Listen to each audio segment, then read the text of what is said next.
No Dia Internacional da Mulher, o plenário da Câmara só vota propostas de interesse da bancada feminina. E o repórter Tiago Ramos acompanhou as discussões de hoje na Comissão Especial da Reforma da Previdência. Mineradores, operadores de máquina, atividade nociva foi o tema da audiência, que debateu também o caso de professores. Para todos eles, a aposentadoria especial. E esta edição destaca também: mulheres foram homenageadas com uma sessão especial do Congresso Nacional. 5 brasileiras receberam o diploma Berta Lutz pela contribuição na luta pelos direitos das mulheres. Líderes marcam para a próxima semana a eleição para a presidência das comissões permanentes da Câmara.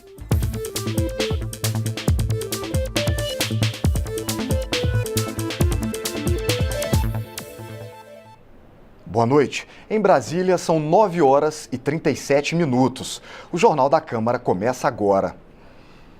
A sessão do plenário de hoje foi exclusiva para votar projetos da bancada feminina. Um dos projetos aprovados garante às mães serem acompanhadas e orientadas sobre a amamentação. Nesta quarta-feira, os trabalhos do plenário da Câmara foram conduzidos pelas mulheres. Os discursos destacaram a luta por igualdade entre homens e mulheres. Somos 52% da população e hoje apenas 10% desse parlamento, sendo, no entanto, esse o maior índice da história da República. Desde a proclamação da República, é o maior índice de mulheres. Isso se deve a uma legislação eleitoral extremamente dificultadora da participação da mulher. Vivemos num país machista, patriarcal, atrasado, conservador, homofóbico e que, portanto, está longe de figurar entre as nações e sociedades verdadeiramente civilizadas e democráticas do mundo. Vivemos ainda uma situação de enorme desigualdade, embora uma desigualdade ignorada, por exemplo, por aqueles que vêm propor uma reforma da Previdência que é eminentemente uma reforma contra as mulheres. Se uma mulher, nominalmente, se aposentar com a mesma idade que um homem, de fato, ela está se aposentando, tendo trabalhado 9 anos a mais. Por acordo entre os líderes partidários, ficou decidido que seriam votados somente projetos prioritários da bancada feminina. Várias propostas tiveram a urgência aprovada, o que permite pular algumas etapas de tramitação para que sejam votadas diretamente no plenário. O primeiro projeto aprovado foi o que garante às mães serem acompanhadas e orientadas sobre a amamentação. Na data de 3 de março agora, no Hospital Santa Joana, na maternidade em São Paulo, aconteceu um fato terrível. A mãe que teve o nascimento do seu filho de forma prematura, ela foi proibida de amamentar na UTI neonatal porque era o horário de visita. Então, a importância dessa matéria que nós estamos aprovando é porque nós estamos fomentando, incentivando o leite materno, que é a primeira e a maior e a melhor de todas as vacinas que o recém-nascido pode receber. Nós pedimos a aprovação dessa proposta porque com isso também nós iremos economizar e muito, porque as mães que não conseguem amamentar têm a amamentação obstruída e com isso elas vão ao Estado pedir para que possam pagar, principalmente as mães que não têm dinheiro, pedir que o Estado possa pagar o leite materno quando nós sabemos que o leite materno é o mais saudável. E a repórter Dini Moraes tem mais informações sobre a sessão desta noite. Boa noite, Dini. Boa noite, Marcelo. Outros 3 projetos de lei também foram aprovados por consenso, por acordo entre as lideranças partidárias aqui no plenário da Câmara nessa noite de hoje, do Dia Internacional das Mulheres. Também a pedido da bancada feminina. Um deles trata também de aleitamento materno e institui aí o mês de agosto como o mês do aleitamento materno do Brasil, para conscientizar então a população da importância de se amamentar os bebês. Isso vai acontecer, exemplo daquele Outubro Rosa, de conscientização da importância da prevenção do câncer de mama, e do Novembro Azul, que também trata da prevenção de câncer de próstata para os homens. O outro projeto aprovado é o que proíbe o uso de algemas em mulheres grávidas durante o trabalho de parto e logo depois delas terem os bebês. E por fim, a última proposta aprovada é a que inclui o nome da estilista mineira Zuzu Angel no livro de heróis e heroínas da pátria. Zuzu Angel teve um filho assassinado durante a ditadura militar, ela então virou militante, protestou demais contra isso e usava a moda como forma de protesto. Marcelo, vale destacar que os 4 projetos aprovados hoje aqui no plenário da Câmara seguem agora para o Senado. É com você, Marcelo. Tá ótimo, Dini. Muito obrigado. E hoje, 8 de março, é Dia Internacional da Mulher. Em todo o mundo, manifestações foram convocadas para defender a igualdade de direitos e protestar contra a violência que atinge as mulheres. Aqui na Câmara, dos 513 parlamentares, 51 são mulheres, apenas 10%. As deputadas dos vários partidos estão organizadas na chamada bancada feminina. O combate à violência contra as mulheres e o aumento da participação delas na política são as prioridades dessa bancada. A reportagem é de Verônica Honório. O Brasil é o 5º colocado no ranking mundial de violência contra a mulher. A cada hora e meia, uma mulher é assassinada e cerca de 50 mil mulheres são estupradas por ano no país. Os dados reforçam a importância de iniciativas para combater essa violência. Em fevereiro, a Câmara aprovou um projeto que torna crime expor dados íntimos na internet ou em outro meio de comunicação sem consentimento. Outras propostas estão sendo analisadas. Para a bancada feminina, a prioridade é aprovar o projeto que cria o Fundo Nacional de Enfrentamento da Violência contra as Mulheres.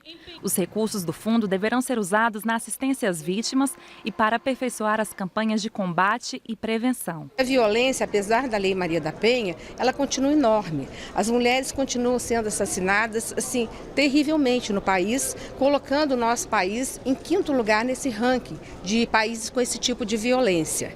E a cada 2 minutos, 5 mulheres são espancadas. Então eu chamo a atenção para que as pessoas entendam esse projeto e vejam a importância para que a gente possa colocá-lo na pauta e finalmente ser votado e colocar em prática. Hoje é um dia de reflexão, um dia realmente de análise, que nós gostaríamos de receber flores, receber parabéns, receber café da manhã, mas a gente queria receber respeito, a diminuição da violência, os direitos iguais, queria ganhar igual ao homem, queria que a gente não sofresse de violência. Em cada 3 mulheres brasileiras são violentadas e são espancadas e têm algum tipo de problema por ano. Tá entendendo? Em todo dia, uma mulher é dessa forma. Além do combate à violência contra a mulher, parte das deputadas chamam a atenção para as consequências da proposta de reforma da Previdência, que está em discussão no Congresso. Segundo os levantamentos oficiais, as mulheres trabalham mais do que os homens. As mulheres ganham menos do que os homens. As mulheres têm que se desdobrar para ocupar posições de chefia, posições que historicamente são ocupadas pelos homens, entre os quais a posição de deputada. Então, nesse momento, querer que nós tenhamos igualdade na hora de aposentar, isso é uma piada de mau gosto. A bancada espera ainda colocar em pauta a proposta que reserva uma cota de vagas para as mulheres nas câmaras dos deputados, assembleias legislativas e câmaras municipais. Pelo menos 10% na primeira eleição depois da aprovação da PEC, 12% na segunda e 16% na terceira. Essa proposta já passou, ela veio do Senado, passou nos 2 turnos no Senado. Nós temos estados brasileiros sem representação feminina aqui na casa, então ela tem tudo para passar. Agora é uma grande luta que a gente vai precisar, primeiro, garantir que ela seja pautada no plenário e depois, efetivamente, que a gente consiga votá-la e a gente vai trabalhar para que ela passe. O Brasil é um dos países com menor representação de mulheres no poder legislativo. Hoje, abaixo de 10%, quando a média mundial é de 22%. O Dia Internacional da Mulher foi comemorado hoje com uma sessão especial do Congresso Nacional, no plenário do Senado. 5 brasileiras receberam o diploma Berta Lutz pela contribuição na luta pelos direitos das mulheres e questões de gênero. A sessão especial reuniu deputadas, senadoras e representantes de entidades de defesa dos direitos da mulher. Berta Maria Júlia Lutz foi bióloga, educadora, advogada, deputada federal e militante que lutou pelos direitos políticos femininos. O prêmio que leva seu nome foi entregue a 5 brasileiras que se destacaram em ações de defesa e valorização das mulheres. São elas: Disa Gonzaga, que com a morte do filho criou a Fundação Tiago Moraes Gonzaga de Prevenção à Violência no Trânsito. Raimunda Luzia de Brito, professora doutora e ex-presidente do Coletivo de Mulheres Negras do Mato Grosso. A jornalista e escritora Tati Bernardi. A Major Denise Santiago Santos do Rosário, da Polícia Militar da Bahia, comandante da Ronda Maria da Penha, dedicada à prevenção da violência contra a mulher. Ao receber o Prêmio Berta Lutz hoje, eu trago como legado maior inspiração. Eu penso que a minha história, a minha trajetória, o trabalho que eu desenvolvo sirva de inspiração para outras mulheres, em especial do meu estado, na Bahia. Que essas mulheres vejam tudo que nós fizemos até aqui, eu e as outras colegas agraciadas, e se inspirem para fazer sempre mais. Importante de existir no Senado Federal um prêmio como esse é dizer a todas as mulheres exemplos e histórias maravilhosas que podem ser replicadas e que devem servir de inspiração. Também foi agraciada Isabel Cristina de Azevedo, embaixadora do Brasil na República da Sérvia. O fato de ser afrodescendente, e acredito que isso quebra estereótipos e que poderá estimular uma outra geração de mulheres afrodescendentes a procurar a carreira diplomática, não só ela, mas também como outras atividades do mesmo nível de complexidade acadêmica. Então, nesse sentido, eu acho que o prêmio tem realmente uma função e um valor elevadíssimo, e me sinto particularmente muito grata por ele. Durante a solenidade, a senadora Gleisi Hoffmann convocou um apitaço pela luta das mulheres.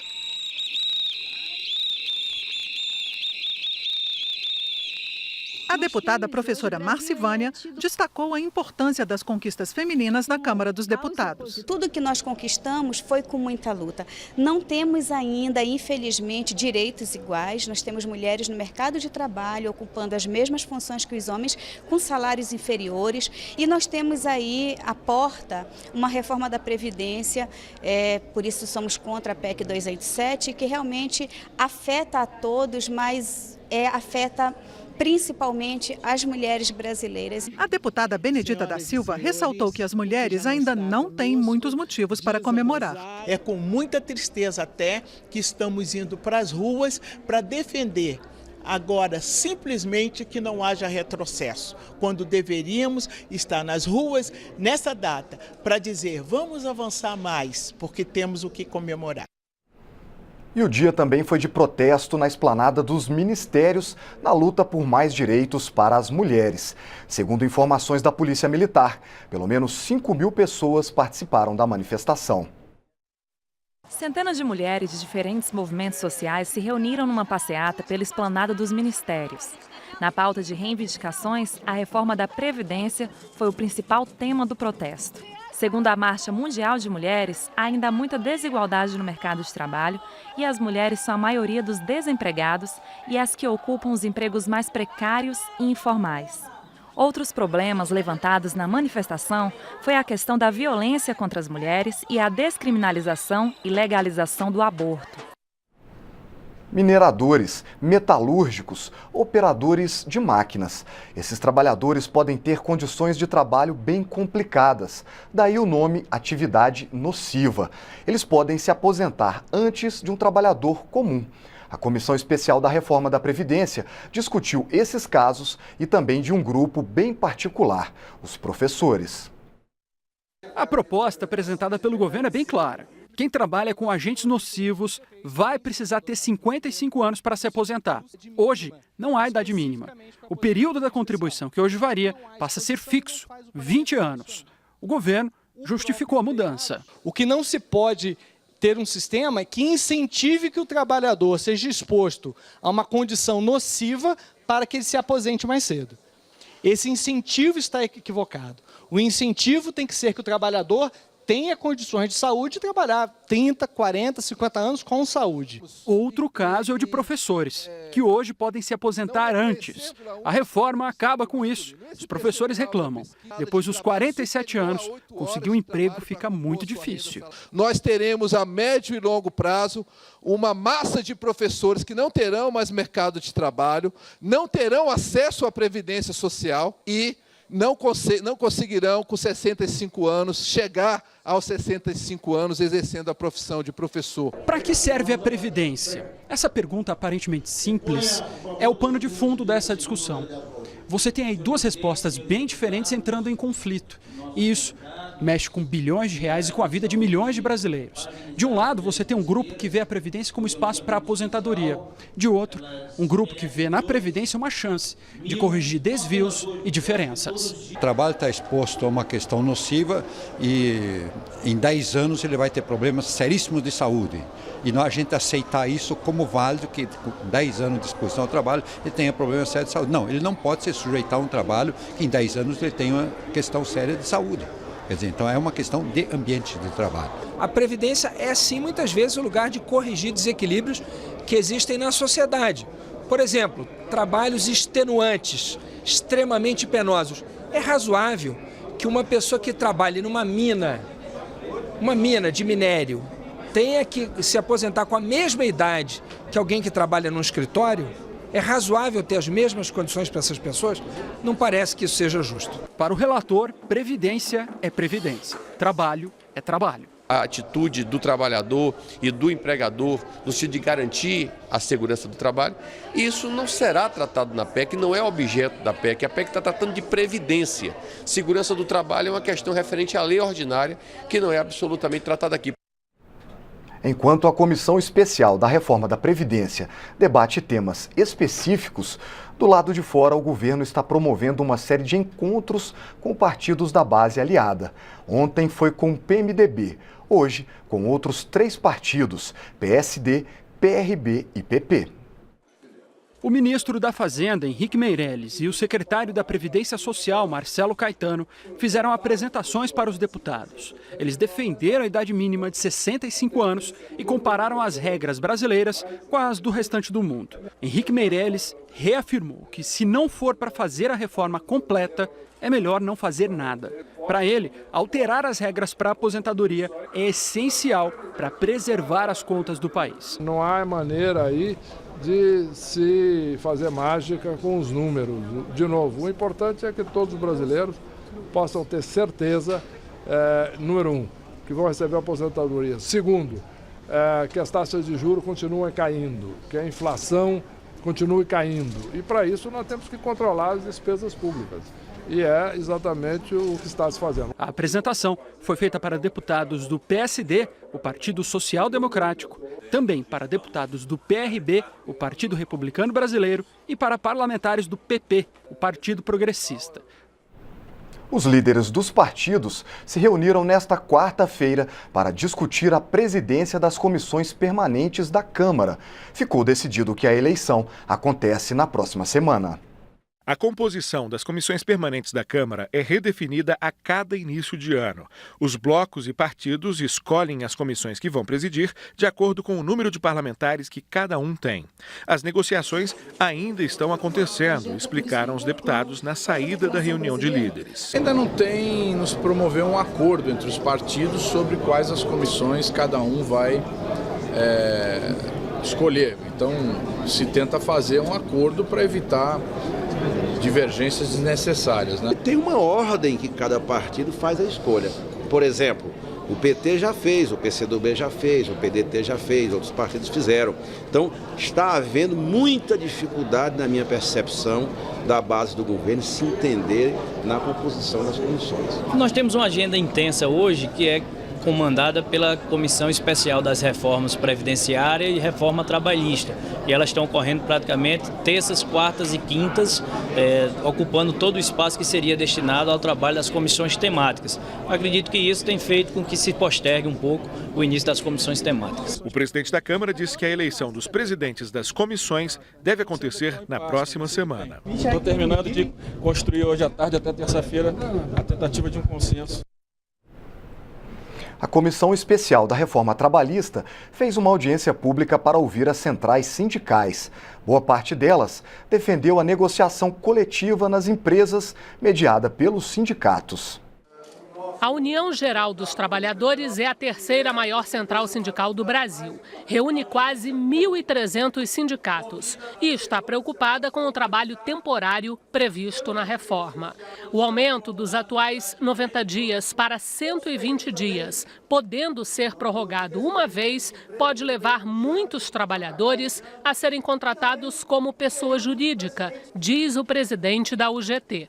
Mas esta não é a única preocupação. A principal preocupação é a eleição do representante dos trabalhadores nos locais de trabalho.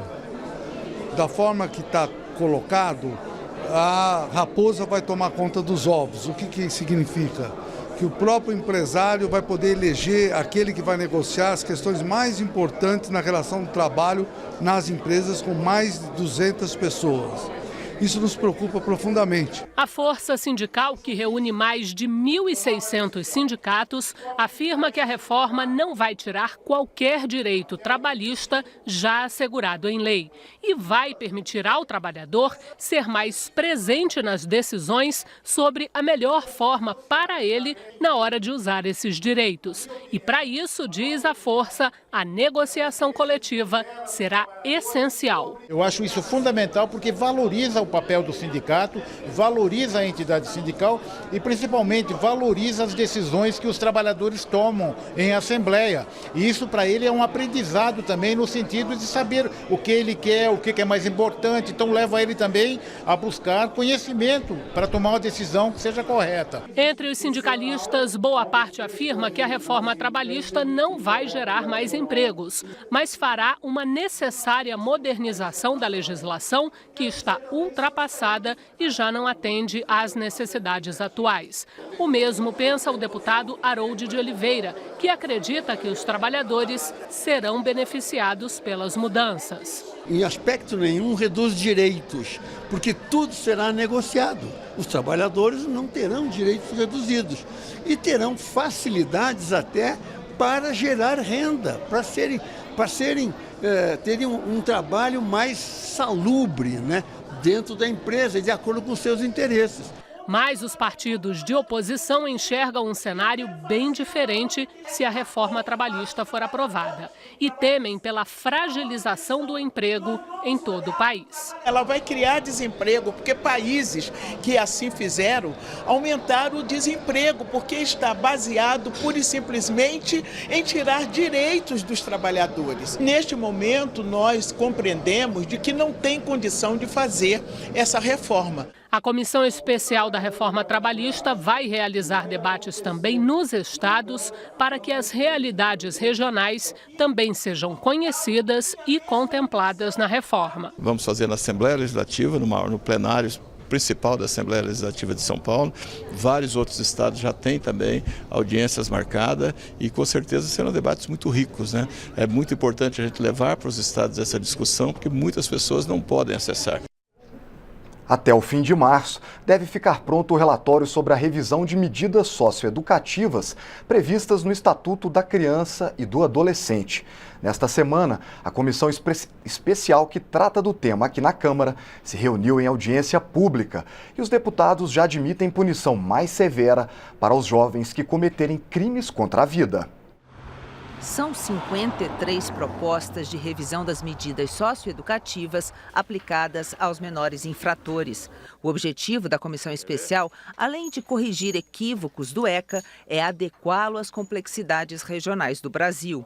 E uma das ideias é punir mais severamente os jovens que cometerem crimes contra a vida. Todos os crimes contra a vida têm que ter um tratamento diferenciado, tem que ter uma penalização diferenciada, tem que ter uma implicação diferente. E isso nós vamos buscar. Especialistas que estiveram na audiência pública fizeram algumas sugestões para melhorar o estatuto. O menino, quando ele é preso, privado de liberdade, que não sabe quanto tempo vai ficar, isso cria muita ansiedade. Eu não digo que a coisa tenha que ser rígida, mas deveria haver algum indicador, como há na lei penal adulta. O Estatuto é a lei penal juvenil. Deveria haver, por exemplo, por roubo tanto tempo, por tráfico tanto tempo, por homicídio tanto tempo, como tempo máximo. Isso não quer dizer que ele não pudesse ser avaliado e sair antes disso. Outro ponto em debate é o Sistema Nacional de Atendimento Socioeducativo, que não está totalmente implementado. E sem o SINASE, fica mais difícil ressocializar esses jovens. A gente não pode deixar da forma como se encontra nem o sistema prisional e nem as instituições de acolhimento ao menor infrator. A gente continua enxugando gelo. A gente finge que trata os nossos delinquentes, vou botar esse termo entre aspas, até pejorativo, né, e depois solta eles novamente na sociedade esperando que se tornem pessoas melhores. Então, se a gente não trabalhar seriamente com isso de forma eficaz, com políticas públicas eficazes, trabalhos sociais, a criminalidade tende a aumentar cada vez mais no Brasil. Não adianta nós também só encher o sistema, tem que ter qualidade. E nesse aspecto, a questão educacional, a questão social, a questão da ocupação, a questão da oportunidade. Então, esse debate nós vamos aprofundar. E esta edição termina agora. Para outras informações ou para rever nossas reportagens, é só acessar a nossa página na internet. O Jornal da Câmara volta amanhã. Até lá. Tchau.